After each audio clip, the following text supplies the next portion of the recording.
So hello and welcome friends, my name is Vivek और आज की इस वीडियो लेक्चर में हम डिस्कस करने वाले हैं स्पोकन इंग्लिश से प्रैक्टिस से रिलेटेड कुछ सेंटेंसेस। जी हाँ फ्रेंड्स, जिस तरीके से मैंने ये सेशंस आर्टिकुलेट किए हैं, जिस तरीके से मैंने इन सेशंस को डिज़ाइन किया है ना, इसके अंदर मैंने बहुत सिंपलेस्ट तरीके से आपको स्पोकन इंग्लिश की प्रैक्टिस कराने के लिए जो सेशंस जो है वो बनाए हैं फ्रेंड्स, राइट। सो यदि आप एक बिगनर हैं, यदि आप स्टार्टिंग कर रहे हैं इंग्लिश लर्निंग का, then the sessions are very effective, very useful for you. जी हाँ फ्रेंड्स, जिस तरीके से हम डे टू डे लाइफ में इंग्लिश कन्वर्सेशन करते हैं ना, जिस तरीके से हमें डे टू डे लाइफ की बातचीत करनी होती है ना, उन बातचीत करने में कितने सारे सेंटेंसेस जो ऐसे होते हैं जो हमको बनाने में बहुत सारी प्रॉब्लम्स आती है। And many students face problems, है ना, बहुत सारे स्टूडेंट्स इस तरीके की प्रॉब्लम्स को फेस करते हैं। तो उन तमाम स्टूडेंट्स के लिए जो इस तरीके की प्रॉब्लम्स फेस करते हैं, उन तमाम स्टूडेंट्स के लिए, उन तमाम इंग्लिश लर्नर्स के लिए जो इस तरीके की सिचुएशन में जाने के बाद they get stuck, what to speak what not to speak, right, उन तमाम स्टूडेंट्स के लिए मैंने ये सेशन डिज़ाइन किए friends. And these sessions are very effective and useful for those students. ये सभी के लिए बहुत यूजफुल है, जैसा कि मैंने लिखा भी है friends, useful for all. Useful है किस सेंस में फ्रेंड्स? इंग्लिश सेंटेंसेस, और ये सबसे ज़्यादा यूज़ होने वाले स्पोकन इंग्लिश सेंटेंसेस हैं।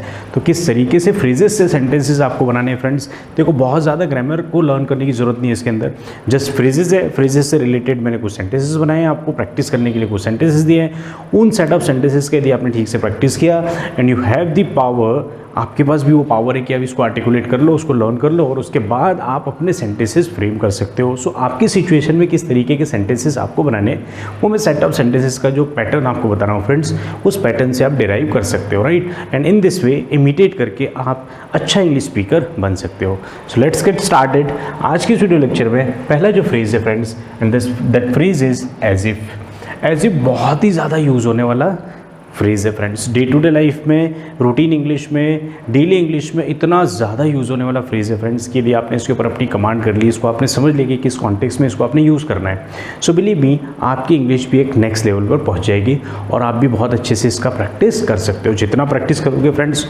उतना इफेक्टिवली आप इंग्लिश बोल पाओगे, राइट। तो एज इफ से रिलेटेड हम कुछ सेंटेंसेस देखते हैं और उन सेंटेंसेस से हम इसका मीनिंग डिराइव करने की कोशिश करते हैं। ये जो सेंटेंसेस मैंने बेसिकली आपके लिए बनाए ना फ्रेंड्स, ये सिर्फ आपको एग्जांपल देने के लिए, right, so that you can also learn how to speak English, how to make other sentences. इससे रिलेटेड और सेंटेंसेस आप किस तरीके से बना सकते हो, ये सेंस आपको देने के लिए सारे जो सेशंस है ना, वो डिज़ाइन किए हैं, राइट। चलिए फ्रेंड्स, तो हम सेशन को स्टार्ट करते हैं और पहला जो फ्रेज था हमारा एज इफ, उससे रिलेटेड सर्टेन सेंटेंसेस देखते हैं। ये सेंटेंसेस बेसिकली आपको एक एग्जाम्पल देने के लिए फ्रेंड्स। इन एग्जांपल्स के through what you need to do, आपको क्या करना है फ्रेंड्स, आपको क्या करने की जरूरत है फ्रेंड्स, कि आपको भी आपके सिचुएशन में किस तरीके के सेंटेंस आपको डे टू डे लाइफ में बोलने होते हैं। सो इस पैटर्न को लर्न करने के बाद आपको उस तरीके के सेंटेंसेस जो है वो अपनी कॉपी पे लिखने हैं। कॉपी में लिखने के बाद फिर उसका आपको क्या करना है फ्रेंड्स, प्रैक्टिस करना है। आप सेल्फ प्रैक्टिस कर सकते हो, आप मिरर प्रैक्टिस कर सकते हो, आप अपने फ्रेंड्स के साथ प्रैक्टिस कर सकते हो, आप अपने पीयर्स में प्रैक्टिस कर सकते हो। पीयर्स ग्रुप बना सकते हो आप, कि 4-5 इंग्लिश लर्नर का ग्रुप बना लिया आपने, उसके अंदर आप आपस में प्रैक्टिस कर रहे हो, राइट। 2 फ्रेजेस आपने ले ली, 2 फ्रेजेस आपके फ्रेंड्स को दे दिया आपने। तो इस तरीके से आप एक ग्रुप में बैठते हो, ग्रुप स्टडी करते हो, ग्रुप में डिस्कशन करते हो। इस तरीके से you can also learn English. यदि आपके पास ग्रुप नहीं है, what best you can do, आप सेल्फ अपनी कॉपी बना लीजिए फ्रेंड्स, उसको मिरर के सामने आप प्रैक्टिस कर सकते हैं। That is the best approach, किस तरीके से आपको एनवायरनमेंट क्रिएट करना है। जितना बोलेंगे फ्रेंड्स, उतना वोकल कोड्स खोलेंगे आपके, और उतना effectively you will be able to speak English, right. So उसी प्रैक्टिस पॉइंट ऑफ व्यू से ये सेशन है फ्रेंड्स। और आज का जो वीडियो लेक्चर था, इसका जो हमारा फर्स्ट सेंटेंस है, फर्स्ट सेंटेंस हमारा फर्स्ट फ्रेज से रिलेटेड जो है as if, right. So as if का बेसिकली यदि हम मीनिंग की बात करें तो जैसे कि, क्या हो जाएगा फ्रेंड्स, जैसे कि, है ना। So she spoke to me as if I were a child. ठीक, क्या मतलब हो जाएगा, उसने मुझसे बात की जैसे कि मैं एक बच्चा हूँ। उसने मुझे किस तरीके से बात की, जैसे कि मैं एक बच्चा हूँ। She spoke to me as if I were a child. चलिए फ्रेंड्स, क्लियर है फ्रेंड्स। अब दूसरे सेंटेंस की तरफ चलते हैं। सो आज का जो दूसरा सेंटेंस है फ्रेंड्स, एज इफ फ्रेज का, तो क्या है फ्रेंड्स, वो ही looked at her as if she were a stranger. अब यहाँ पर देखो, स्ट्रेंजर का मतलब क्या हो जाएगा फ्रेंड्स, एक ऐसा पर्सन जिसको हम नहीं जानते हो, या परदेसी। ठीक, अब देखो ये जो वोकैबुलरी है ना फ्रेंड्स, यदि आपको वोकैबुलरी आपकी इंप्रूव करना है तो वोकैब से रिलेटेड हमारे ऑलरेडी प्लेलिस्ट में कुछ वीडियोस बना के हमने अपलोड कर दिए हैं फ्रेंड्स। और हमारा टारगेट है उसमें क्या, 1000 वोकैबुलरी का, right. Every day we upload certain words so that you can improve your vocabulary. So vocabulary से related complete separate series है friends, playlist उसका बना हुआ है। यदि आप नए हैं वीडियो सीरीज़ में, तो आप उस प्लेलिस्ट में जाके ज़रूर देखिए, आपको मज़ा आ जाएगा। मल्टीपल वर्ड्स हमने वहाँ पर डिस्कस किए हैं, राइट। चलिए तो देखते हैं friends. He looked at her as if she were a stranger. Stranger मतलब क्या हुआ? Unknown, right. इसका यदि इंग्लिश मीनिंग की बात करें तो क्या हो जाएगा? अननोन, ठीक, जिसको नहीं जानते। उसने उसे ऐसा देखा जैसे कि वो कौन हो? परदेसी हो या स्ट्रेंजर हो, राइट। चलिए नेक्स्ट सेंटेंस की तरफ चलते हैं friends. So he answered the question as if he knew everything. उसने तो कॉन्फिडेंस के साथ आंसर दिया होगा friends, right. He answered the question as if he knew everything. उसने इस तरीके से आंसर दिया, उसने सवाल का जवाब इस तरीके से दिया, ऐसा लगता है कि जैसे वो सब कुछ जानता हो, राइट, उसे सब कुछ पता हो, ठीक। चलिए नेक्स्ट सेंटेंस की तरफ चलते हैं friends. He sang the song as if he wrote it himself. उसने गाना तो गाया और इस तरीके से गाया, इस अंदाज में गाया जैसे कि वो गाना उसने खुद ही लिखा हो, राइट। तो ऐसे बहुत सारे सिंगर हैं फ्रेंड्स जो गाने इस तरीके के गाते हैं और ऐसा लगता है कि वो गाने उन्हीं ने बनाए हैं, बट वो कॉपी कैट होते हैं। चलिए नेक्स्ट सेंटेंस की तरफ चलते हैं फ्रेंड्स, इसी सीरीज़ में एज इफ के, और एज इफ से बनने वाले हमने सर्टेन और सेंटेंसेस आपके लिए लाए हैं फ्रेंड्स। सो क्या हो जाएगा? He looked at me as if I had committed a crime. उसने मुझे देखा, उसने मुझे देखा, ऐसे देखा जैसे कि I had committed a crime, जैसे कि मैंने कोई गुनाह किया हो। Is the idea clear? चलिए फ्रेंड्स, तो नेक्स्ट सेंटेंस हम देखते हैं आज का। नेक्स्ट सेंटेंस क्या है? The little girl hugged her doll tightly as if it were her best friend. जो छोटी बच्ची थी उसने क्या किया? उसकी जो डॉल थी उसको इतना टाइटली हग किया जैसे कि वो उसकी क्या थी? बेस्ट फ्रेंड थी, राइट। बेस्ट फ्रेंड को करते हैं ना फ्रेंड्स, उस तरीके से। और बेसिकली छोटे बच्चों के साथ होता है, सही है। व्हाट दे डू, वो जो बारबीज होती है, डॉल्स होती है ना, उनके साथ कुछ इतना ज़्यादा वो यूज टू हो जाते हैं, इतना ज़्यादा इन्वॉल्व हो जाते हैं कि it seems like they are the living being, right. वो कैसे लिविंग बीइंग है और उनके साथ वो इस तरीके का बिहेवियर भी शो करते हैं। जैसे if they are going to take a bath, यदि वो नहाने जा रहे होते तो बारबीज को भी लेकर जाते हैं कि इनको भी हमने बात कराना है। For example if you are there having something, यदि वो कुछ खा रहे हैं, है ना, तो पहले वो बारबीज को खिलाते हैं, पहले वो डॉल को खिलाते हैं, देन दे ईट, है ना।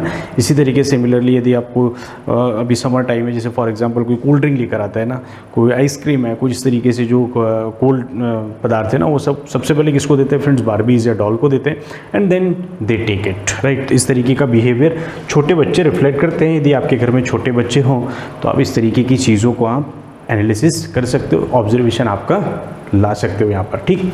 चलिए हम नेक्स्ट सेंटेंस की तरफ चलते हैं फ्रेंड्स। सो नेक्स्ट सेंटेंस क्या है? The child ate as if he had not eaten for days. अब देखो छोटे बच्चों का एक और बिहेवियर होता है friends. Generally most of the students को, मोस्ट ऑफ द किड्स को मैंने इस तरीके से बिहेवियर करते हुए देखा है। कैसे? कि वो घर में कुछ नहीं खाते फ्रेंड्स, लेकिन जैसे ही आउटसाइड कहीं पर विजिट करने गए, सो जाते ही उनका सबसे पहला स्टेटमेंट होता है, वो क्या होता है? मम्मा भूख लगी, पापा भूख लगी। वो ऐसा क्यों बोलते हैं? गॉड नोज, बट ऐसा बिहेवियर वो मैक्सिमम टाइम रिफ्लेक्ट करते हैं, राइट। सो इस तरीके का बिहेवियर यदि है तो वो क्या है? नेचुरल है, आपको एंग्री होने की बहुत ज़्यादा ज़रूरत नहीं है। Let them enjoy their life. So the child ate, eat का सेकेंड फॉर्म है फ्रेंड्स, सेकेंड फॉर्म ईट का, राइट। ईट हमारे पास एक वर्ब है फ्रेंड्स जिसका मतलब होता है खाना, राइट। ये वर्ब की कौन सी फॉर्म है? First form. ईट का सेकेंड फॉर्म क्या हो जाएगा फ्रेंड्स? एट, और थर्ड फॉर्म हो जाता है ईटन, राइट। सो वर्ब का सेकंड फॉर्म सिर्फ और सिर्फ हम पास्ट इंडेफिनिट टेंस में यूज़ करते हैं। तो इसका मतलब क्या है फ्रेंड्स कि यहाँ पर ये जो सेंटेंस है वो कहाँ गया? ये सेंटेंस किस चीज़ का है फ्रेंड्स? V2 है, मतलब ये पास्ट सिंपल टेंस का है, right. So the child ate as if he had not eaten for days. अब देखो पास्ट सिंपल के साथ हमने कॉम्बिनेशन देखा था किसका? पास्ट परफेक्ट का, राइट। सो यदि आपने कॉन्सेप्ट क्लास नहीं देखी तो आप ज़रूर देखिए, वहाँ पर आपको ये समझ आ जाएगा किस तरीके से आपको इसको यूज़ करना है। Is the idea clear? तो यहाँ पर हम देखते हैं the child ate as if he had not eaten for days. बच्चा खाना खा रहा था किस तरीके से? जैसे कि उसने कई दिनों से खाना नहीं खाया हो। Is the idea clear? चलिए फ्रेंड्स नेक्स्ट सेंटेंस की तरफ चलते हैं। She smiled as if she had a secret. अब ये जो स्माइल होती है ना, बड़ी खतरनाक होती है friends. She smiled as if she had a secret. उसने स्माइल किया इस तरीके से जैसे कि उसके पास कोई बहुत बड़ा सीक्रेट हो या जैसे कि उसके पास बहुत बड़ा सीक्रेट छुपा हुआ हो। चलिए फ्रेंड्स, तो इस तरीके से हमने फर्स्ट फ्रेज़ को लर्न किया आज के फर्स्ट फ्रेज़ का बेसिकली जो सेंटेंसेस था वो सेंटेंस किससे रिलेटेड था फ्रेंड्स? एज इफ से। एज इफ जो फ्रेज था उसको किस तरीके से अपने डे टू डे लाइफ में यूज़ करना है। अब इससे रिलेटेड बनने वाले नंबर ऑफ सेंटेंसेस आप घर बनाने की कोशिश करिए, है ना। You should try to write दो sentences, you should try to speak दो sentences, you should try to practice दो sentences and then only you will acquire the next level of fluency, right. Fluency का next level आप acquire कर लेंगे friends. And believe me, have faith, have confidence and do practice. Confidence रखिए, practice करिए and you will be a perfect English speaker very सून। चलिए friends, तो आज के इस फ्रेज़ को यहाँ पर रोकते हैं और आज के हम सेकंड फ्रेज़ की तरफ चलते हैं। सेकंड फ्रेज़ जो है, सेकंड फ्रेज़ क्या है friends? Eight the same time. चलो अब देखो, जैसे एक वीडियो लेक्चर है फ्रेंड्स, उसी में मैं आपके साथ एक वीडियो में क्या कर रहा हूँ, दो फ्रेज़ कम से कम डिस्कस करने की कोशिश कर रहा हूँ। एंड आगे आने वाले वीडियो लेक्चर्स में नंबर ऑफ फ्रेजेस में आपके साथ यूज़ करने वाला हूँ, फिर रैंडमली सेंटेंसेस आपके साथ प्रैक्टिस करने वाला हूँ, राइट। सो यहाँ जो हमारा सेकंड फ्रेज़ है ना, सेकंड फ्रेज़ का जो मीनिंग है फ्रेंड्स, राइट, वो क्या है friends? Eight the same time. Eight the same time का मतलब क्या हो जाएगा फ्रेंड्स? तो देखो, सबसे पहले हमने क्या डिस्कस किया था, किसी भी फ्रेज़ को हम लर्न करेंगे तो उसके मीनिंग को लर्न करेंगे। सो एट द सेम टाइम का मतलब क्या हो जाएगा? उसी समय या एक ही समय पर। तो इस तरीके से आप इसके कॉन्टेक्चुअल मीनिंग लर्न कर सकते हैं फ्रेंड्स। और इस फ्रेज़ को हमने किस तरीके से यूज़ करना है सेंटेंसेस में, वो सेंटेंसेस मैं आपको बता देता हूँ। तो आप इनको भी डे टू डे लाइफ में सेंटेंसेस में use, day to day life के सेंटेंसेस में आप यूज़ कर सकते हो, राइट। चलो फ्रेंड्स, तो आज के इस वीडियो लेक्चर का सेकंड फ्रेज़ का फर्स्ट सेंटेंस यदि हम देखें तो क्या है friends? She was nervous and excited at the same time. So एक ही टाइम पर या एक ही समय पर वो कैसी थी? नर्वस भी थी और एक्साइटेड भी थी। अब ये देखो फ्रेंड्स, ये सिचुएशन बड़ी ख़तरनाक होती है ना। कभी खुशी कभी गम से अलग सिचुएशन है ये। कैसी? अब ऐसी सिचुएशन जहाँ पर लोग नर्वस भी हो जाते हैं और एक्साइटेड भी हो जाते हैं, राइट। उस सिचुएशन में हम इसको यूज़ करते हैं। At the same time she was nervous and excited. Clear? चलो सेकेंड सेंटेंस की तरफ चलते हैं friends. So he was talking on the phone and typing email at the same time. So talking on phone and typing an email, दो काम कर रहे हैं फ्रेंड्स। सो एक से ज़्यादा काम एक ही समय पर कर रहे हो, सो वहाँ पर हम इस फ्रेज़ को यूज़ कर सकते हैं, एट द सेम टाइम। सो यहाँ पर भाई साहब क्या कर रहे हैं? फ़ोन पर बात भी कर रहे हैं और ईमेल भी टाइप कर रहे हैं, दो काम एक साथ। जैसे जनरली व्हाट हैपन्स, एक जो अच्छा ड्राइवर होता है ना, व्हाट दे डू, वो ड्राइविंग करते करते स्टीयरिंग भी घुमा लेते हैं। अब स्टीयरिंग, ब्रेक और क्लच, इन सब पे तो काम करना ही पड़ेगा, बट एडिशनल काम क्या कर लेते हो? फ़ोन पे बात भी कर लेते हैं, ठीक। आपको आपके डिस्कशन में इन्वॉल्व भी हो जाते हैं, आपको पता ही नहीं होता, ठीक। इस तरीके की मल्टीपल एक्टिविटीज़ वो while driving they do. So eight the same time, है ना, ड्राइविंग करते करते वो क्या करते हैं? फ़ोन भी ऑपरेट कर लेते, फ़ोन को भी यूज़ कर लेते हैं। So he was talking on the phone and typing an email at the same time. वो एक ही समय पे क्या कर रहा था? ईमेल पे टाइप कर रहा था और फ़ोन पर बात भी कर रहा था, राइट। चलो फ्रेंड्स, देखते हैं next sentence. So she was cooking dinner and listening to music at the same time. और डे टू डे लाइफ का तो ये बहुत ही कॉमन सेंटेंस होता है फ्रेंड्स। वो क्या? डिनर बनाते बनाते म्यूज़िक को सुनना, आहा, खाने में और ज़्यादा टेस्ट आ जाएगा फ्रेंड्स। क्या? So she was cooking dinner and listening to music. So she was cooking dinner and listening to music, two different tasks doing at the same time, है ना। So क्या हो जाएगा? She was cooking dinner and listening to music at the same time। वो एक ही समय पे काम दो कर रही थी। क्या? एक तो वो खाना बना रही थी और दूसरा वो म्यूज़िक को सुन रही थी, राइट। दो काम एक साथ कर रहे हैं, मतलब एट द सेम टाइम, ठीक है। ये फ्रेज़ का मीनिंग। चलिए नेक्स्ट सेंटेंस की तरफ चलते हैं friends. So the movie was funny and touching eight the same time. So movie कैसी थी? हंसी वाली थी, है ना, मज़ेदार मूवी थी और हृदय स्पर्शी भी थी, मतलब वो दिल को टच कर गई, दिल को छू गई, ऐसी मूवी थी। सो इस तरीके से आप इन दोनों फ्रेजेस को भी यूज़ कर सकते हैं फ्रेंड्स। और आज का जो सेकंड फ्रेज था हमारा वो क्या था, एट द सेम टाइम, और इसकी प्रीवियस हमने देखा एज इफ, राइट। अब इस तरीके के फ्रेजेस से आपको डे टू डे लाइफ के सेंटेंसेस भी बनाने हैं फ्रेंड्स, और आपको इसका प्रैक्टिस भी करना है, राइट। चलिए आज के लिए इतना ही। यदि आप चैनल पर नए हैं तो इसको सब्सक्राइब करिए, डिजिटल इंग्लिश लर्निंग, और फ्रेंड्स के साथ शेयर करना मत भूल जाइए फ्रेंड्स, और लाइक करते रहिए। Thank you so much, see you all very soon in the next videos. तब तक के लिए tata bye bye, see you all very soon.